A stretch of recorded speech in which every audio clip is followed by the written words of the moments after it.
नमस्कार, आप देख रहे हैं Tirhut live news network. Majorganj महान शिक्षाविद, महान तेजस्वी, महामानव राज ऋषि आचार्य सुदर्शन जी महाराज ने देश ही नहीं बल्कि विदेशों में भी अपने सफलता का परचम लहराया है। एक छोटी सी गांव से चलकर देश विदेश में अपने प्रशंसकों के साथ सनातन धर्मावलंबियों के बीच अपने संदेश से सनातन धर्मावलंबियों में प्रसिद्धि पा चुके इतने महान आत्मा का जन्म सीतामढ़ी के मेजरगंज प्रखंड अंतर्गत मुबारकपुर अब के सुदर्शन धाम में हुआ। गांव के प्रति अपनी जिम्मेदारी से पल्ला झाड़ने के बजाय इन्होंने गांव को कभी नहीं भूले। गांव के विकास हेतु इन्होंने गांव में करोड़ों की लागत से माता का मंदिर निर्माण कराया। जिले में एकमात्र सामाजिक प्रतिष्ठान सुदर्शन धाम का निर्माण, वहां एक भव्य हनुमान की मूर्ति स्थापित कराई।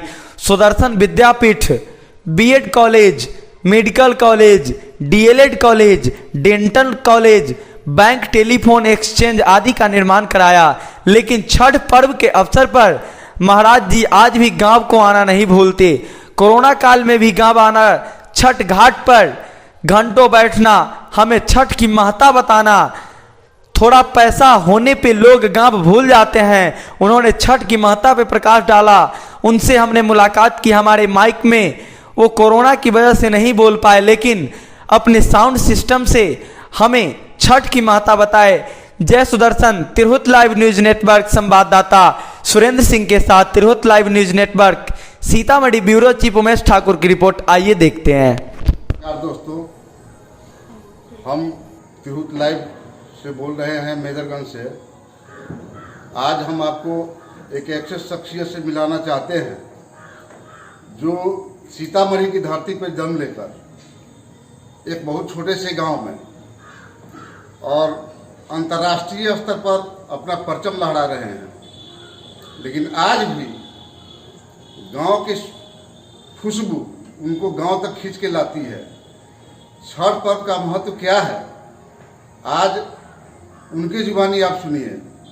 मैं आपको उनकी जुबानी छठ पर्व का जो महत्ता है, जो देश विदेश में भ्रमण कर चुके हैं, शिक्षा के क्षेत्र में बिहार क्या विश्व में अपना नाम स्थापित कर चुके हैं, ऐसे राज ऋषि आचार्य सुदर्शन जी महाराज के सुदर्शन धाम में मैं आपको लेकर आया हूँ।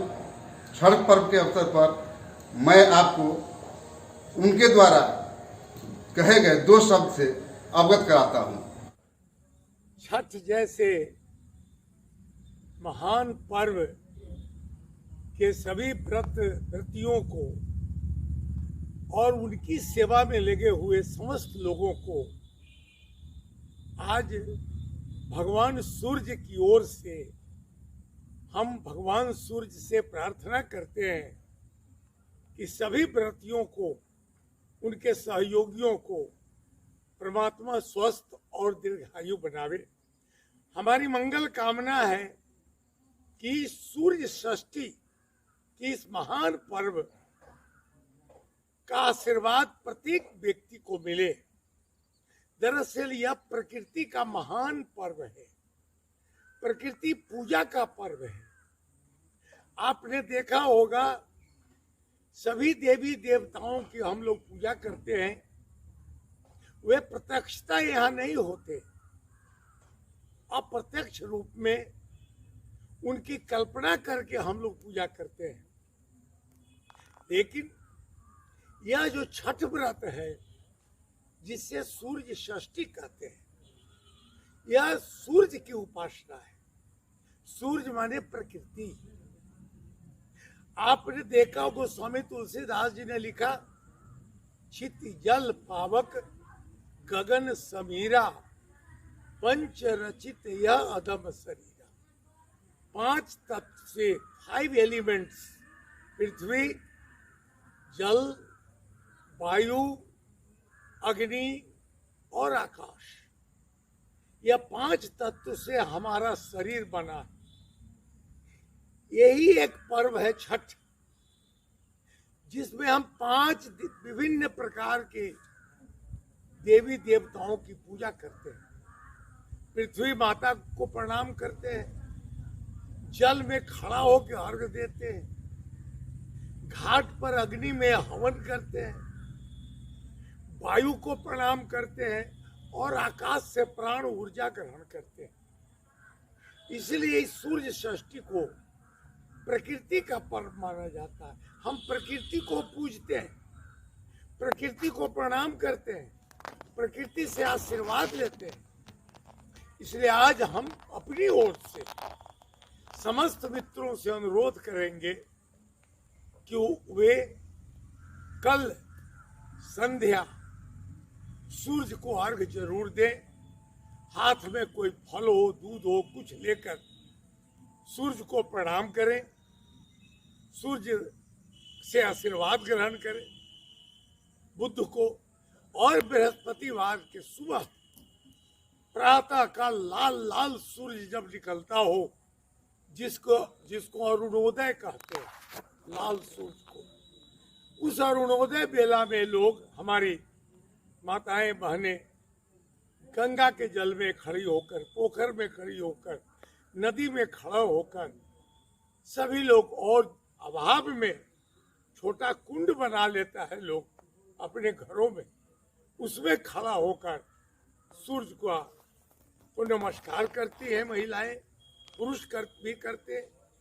तो इसलिए हम यह तमाम मित्रों से अनुरोध करते हैं कि वे कल सूर्य षष्ठी के अवसर पर सूर्य को प्रणाम करें।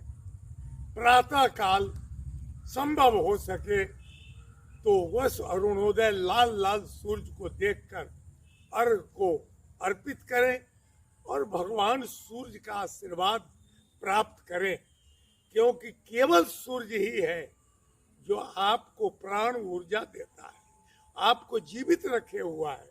आपके चेहरे पर जो लाली है, आपकी आवाज में जो बल है, वो सब केवल सूर्य के कारण है।